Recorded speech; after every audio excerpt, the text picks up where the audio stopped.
مستغربين صح؟ لإني لسه منزّلة فيديو لصوابع زينب قبل ده على طول، فأكيد لازم تستغربوا، بس والله العظيم من حلاوتها ومن جمالها كان لازم أعمل لكم كمان الفيديو ده عشان تتأكدوا كده إن هي ما شاء الله جميلة وناجحة.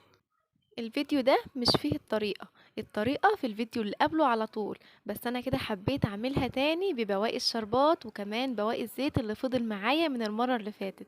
وده كده كانت كوباية من الدقيق ونص كوباية من السميد، عملوا لي الطبق الجميل اللي انتوا شايفينه ده.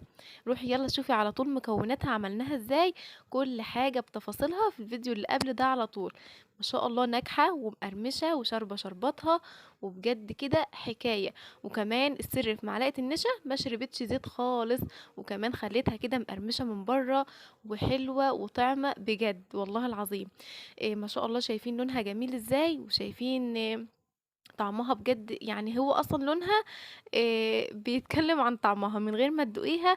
قومي يالّا اعمليها وجربيها وإن شاء الله تعتمدي الوصفة دي، والله من أسهل وأجمل وأسرع الحلويات الشرقية اللي ممكن تعمليها، سهلة أوي، أوي، أوي، بكوباية واحدة بس دقيق ونُص كوباية من السميد هتعملي أحلى صوابع زينب، أجمل الحلويات وأسرعهم وأسهلهم واقتصادية كمان جدًا، جدًا.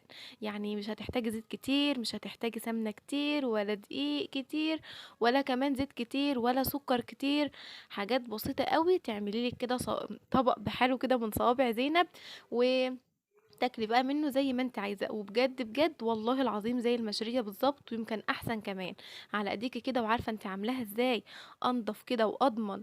قومي يالّا اعمليها، وباتمنى كده يا رب الفيديو بتاعي يعجبكم. دي كانت بعدها كده ب3 أيام كان فاضل كده حوالي كوباية ونُص من الشربات وكمان شوية من الزيت، فقُلت كده على طول يالّا هاعمل كوباية من صوابع زينب، كوباية دقيق ونُص كوباية سميد، وعملت الكمية اللي أنتم شايفينها دي.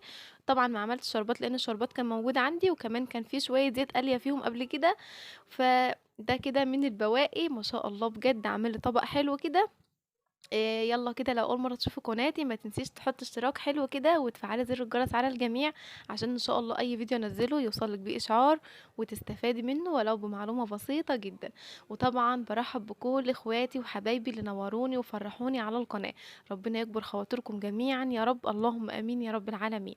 ده كده فيديو عشان بس تتأكدوا والله العظيم تأكيد، ده فيديو يعني تابع للفيديو التاني، ده برضه نفس طريقة صوابع زينب، بس الطريقة بقى هتلاقيها على الفيديو اللي قبل ده على طول، ادخلي كده عليه وشوفي الطريقة، والله العظيم ناجحة وما شاء الله مضمونة بكل تكاتها وبكل حركاتها.